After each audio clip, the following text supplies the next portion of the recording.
ดูไม่ทันเราจำนะฮะnot this ball I have special ball Oh my god นี่นะสมองและบอลเล่นนิดเดียวเองนะเพื่อขนาดรับเล่นมากเลยใช่แล้วค่ะเล็กมากเล็กมากเลยแอมครับแล้วเราบอกกันที่คนไหนคะลูกเล็กแค่นี้หนูทำได้หรือเปล่าไม่เชื่อ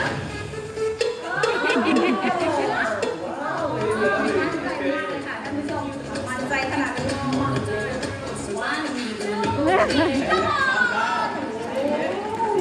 slowly นิดเดียวค่ะถึงแล้วก็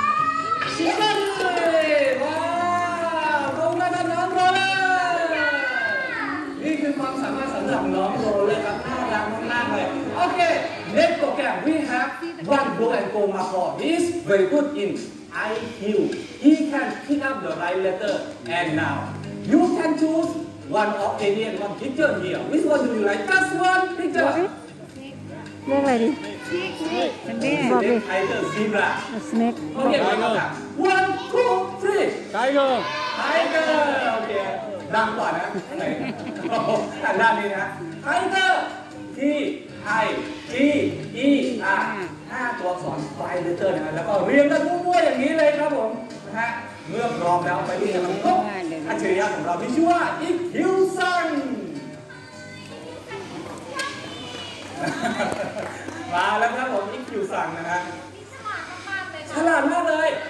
มีคิวเท่าไหร่ฮะ180เลยก่อนอื่นเลยครับผมทำยังไงก่อนฮะกินก่อนกินฮะอ๋อนี่ท่าคิดนะฮะแบบเบิร์ดครับเพื่อความมั่นใจอีก1 รอบเลยทำได้เปล่านั่นแหละโอเคอายุนี้อาจารย์ที่แล้ว Please take a look over here อักษรตัวแรกค่ะ first letter ตัวเลยแล้วก็พิมพ์ออก ใกล้ๆเลยครับ so fast ตัวที่ตัวทีนะโอเคตัวต่อไปเลยจ้า next letter ตัวไอตัวที่3ค่ะ third letter ไปแล้วโอ้ so fast ตัวจีตัวที่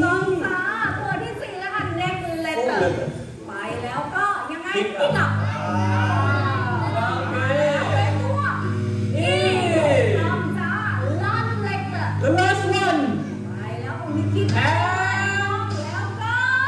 พี่ว้าวนะ T I G E R well done thank you very much Einstein ว่าอิคิวซังชื่อในภาษาไทยของเราครับผมนี่คือนกอัจฉริยะแต่ช่วงต่อไปของเราจะพาไปรู้จักนกที่มีความสามารถในเรื่องของการพูดครับ Next program we have two talent birds which could talk they are yellow-head Amazon parrot หรือว่านก Amazon หัวสีเหลืองนกนักพูดนั่นเองครับผมโอเค everyone please welcome Nida Sonia and Trevor Hello everybody สวัสดีค่ะขอบคุณค่ะ My friend nickname is Sonia and this friend nickname มิดะค่ะอันดับแรกให้น้องสัญญาของผมนะสวัสดีทักทายท่านผู้ชมก่อนนะสัญญา say hello to everybody in Thai language สวัสดีค่ะสวัสดีค่ะใช่เราอินไทยไลน์แกรสนั่นเองค่ะแต่เนื่องจากวันนี้ท่านผู้ชมเรามีชาวต่างชาติด้วยให้สัญญาสวัสดีท่านผู้ชมเป็นภาษาอังกฤษกันครับสัญญา hello one more time hello say hello จากสัญญา Hello everyone โอเค2 ภาษาผ่านไปแล้วค่ะมิดะ she can say hello to language too 2 ภาษาเลยนะใช่แล้วค่ะโอเคอินเดียพูดชื่อ hands up โอเค she can say hello Indian language Namaste Namaste Namaste ว้าวเป็นยังไงคะต่อด้วยภาษาจีนเลยค่ะ say hello in Chinese หนีห่าวหนีห่าวอย่าใจเย็นฮะกำลังอร่อยอยู่ Hey you say hello in Chinese example หนีห่าวหนีห่าวเสีย Say hello in Chinese ใช่แล้วค่ะOh everyone My bird he can speak Chinese too สัญญา he say I love you in Chinese 我爱你我爱你โอ้โหสวัสดีบอกรับภาษาจีนนั่นเองค่ะแต่ยังได้อีกหนึ่งภาษานะ ภาษาอะไรเอ่ย and I love you in English grammar I love you I love you I love everyone every time ใช่แล้วค่ะต่อเลยค่ะ that sound very easy ไม่ฮะ this way my bird she can imitate the animal sound เสียงอะไรครับคุณ and the first sound rooster sound อ๋อที่ร้องแบบนี้ใช่ไหมฮะเอ๊ะเอ๊ะเอ๊ะ yes okay มิดา make rooster one more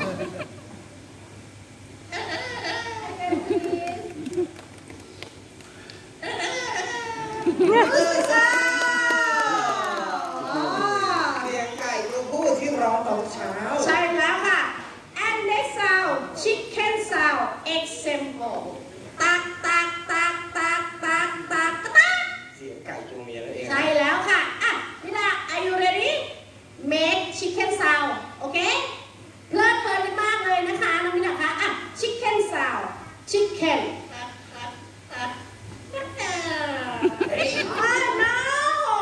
That's wrong yeah not chicken that gecko ready yes No bird can make นี่อย่างนี้เดี๋ยวให้น้องสัญญาทำให้ดูฮะตัวอย่างที่แท้จริงนะ chicken sound ตักตักตักตัก chicken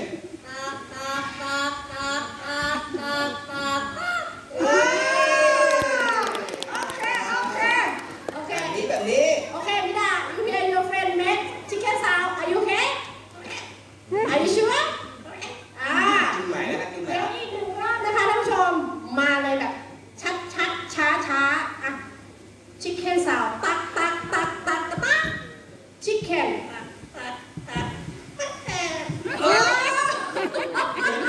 หมือนเดิม เพิ่มเติมขึ้นมาด้วยกัน2 ตัว โอ้อ่ะเปลี่ยนดีกว่า เปลี่ยนเป็นสัตว์น่ารักกันบ้าง she can make cat sound แมวเหมียว ใช่อ่ะให้สัญญาทำด้วยทำได้หรือเปล่า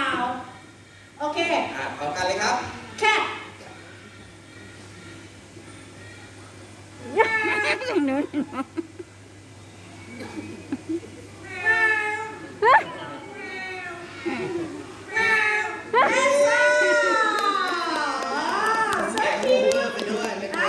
แต่ต่อไปค่ะ next sound สัญญาแคนนอน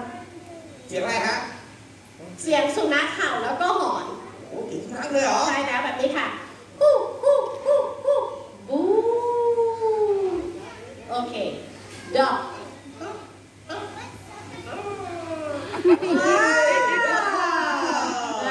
it's real ชัวร์ใช่ ใช่แล้วค่ะ แต่ว่าผมจะบอกอะไรให้นะ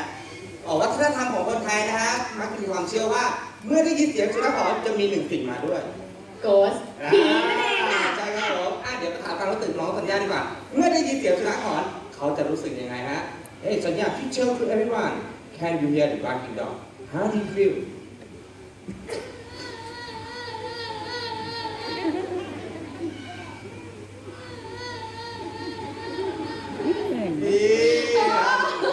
สัญญากลัวผี ร้องไห้ ใช่ Oh don't be scared I'm sorry Mida your friend crying how do you feel how do you feel I tell you your friend crying how do you feel you can tell everyone how do you feel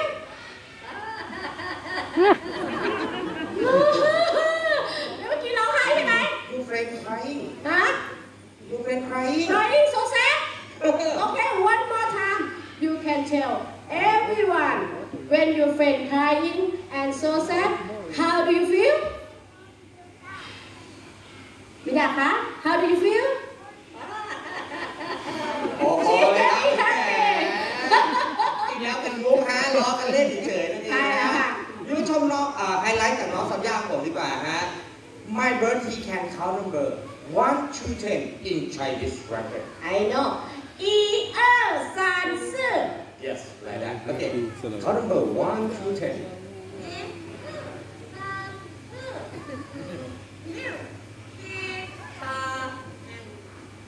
Wow.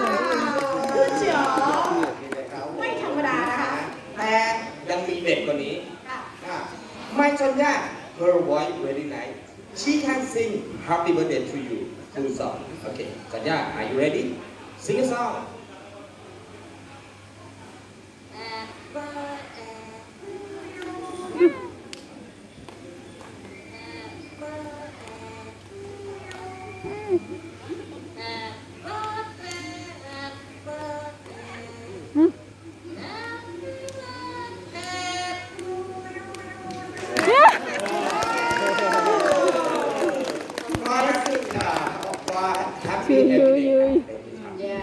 โอเคค่ะแต่ว่าเป็นที่น่าเสียดายค่ะหมดเวลาของน้องนักพูดทั้งสองตัวนี้แล้วค่ะ ใช่แล้วครับผม Time's up for to learn before to the next program. Our bird will say